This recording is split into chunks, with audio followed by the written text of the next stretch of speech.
Edgar. Edgar, can you hear me? Jonathan, is it really you? Easy. Easy. Save your strength. I'm getting you out of here.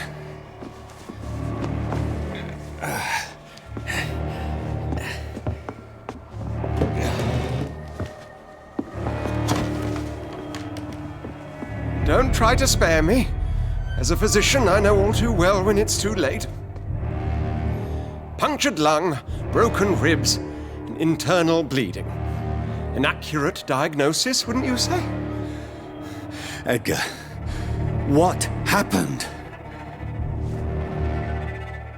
They wanted me to confess. Beat me black and blue. Geoffrey McCullum ambushed me at the Pembroke Hospital. He was convinced you and I were responsible for the Skal epidemic.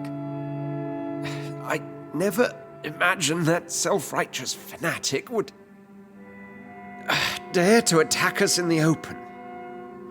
What became of him?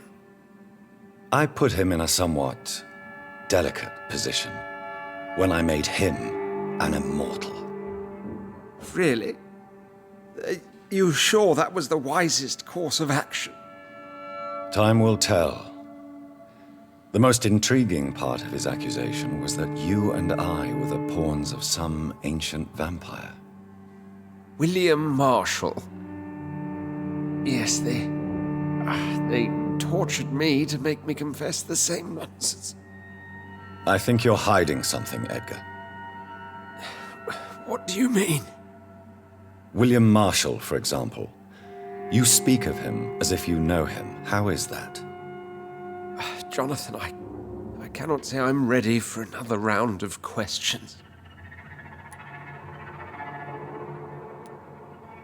Why would the Guard of Priwen believe you and I created the vampire epidemic?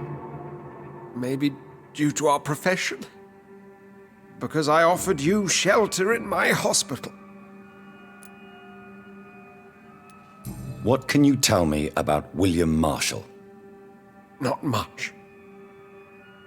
History paints the story he was the greatest knight who ever lived. Amongst the immortals, he had a yet greater legend. Why is the Guard of Priwen so obsessed with him? He was the only ancient vampire to escape the first great hunt launched by the Guard of Priwen in 1854. They believe he's an evil creature plotting his return. Why would he deserve such a reputation? I cannot say. The Brotherhood of St. Paul's Stole has next to no intelligence on him. All I know is that he's supposed to be the oldest of all the British vampires. While investigating the epidemic, I read some of McCullum's findings. I think you have some explaining to do. I have nothing to hide, Jonathan. Nothing at all.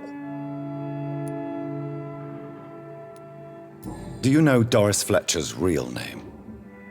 No, I'm afraid not. Her real name was Doris Jones.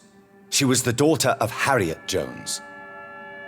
What do you want me to say, Jonathan?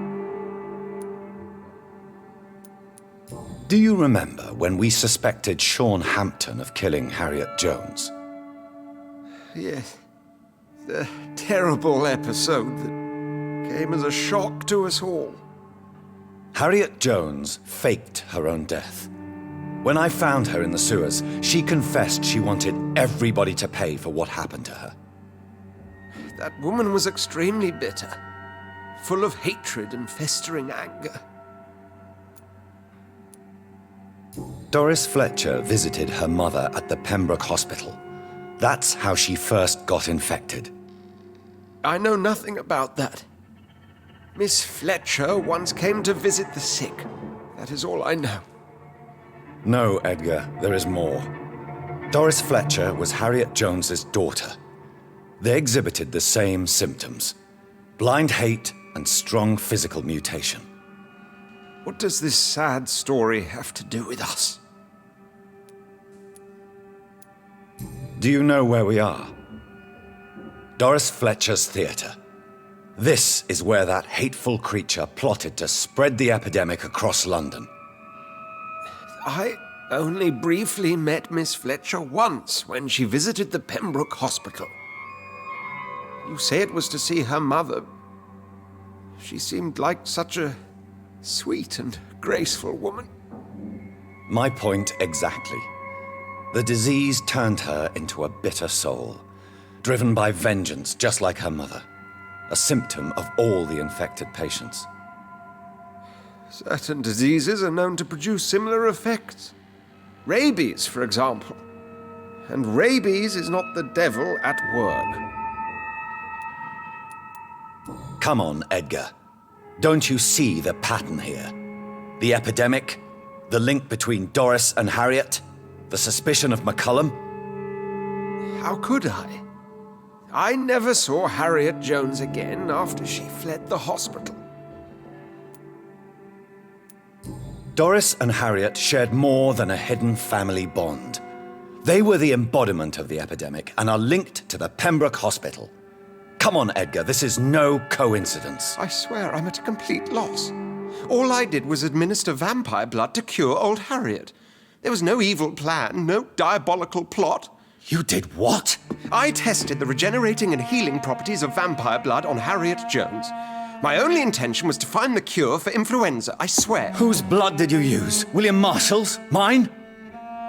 Lady Ashbury's. While transfusing her with human blood, humanely appeasing her hunger, I also kept samples of her blood for my research. You used her blood on Harriet Jones? My God, Edgar, that's unethical.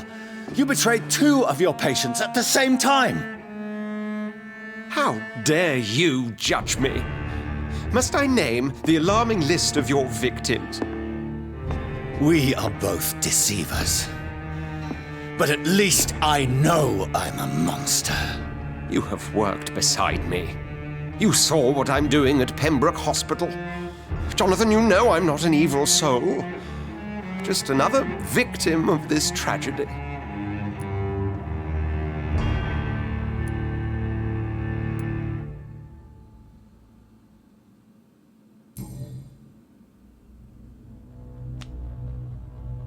Yes, your death is imminent, Dr. Swansea. But I swear it will be quick. I already told you to call me Edgar. Am I no longer your friend? I believe you never have been, sir. You have lied to me at every step and betrayed the trust of a woman I cherish. You and the lady?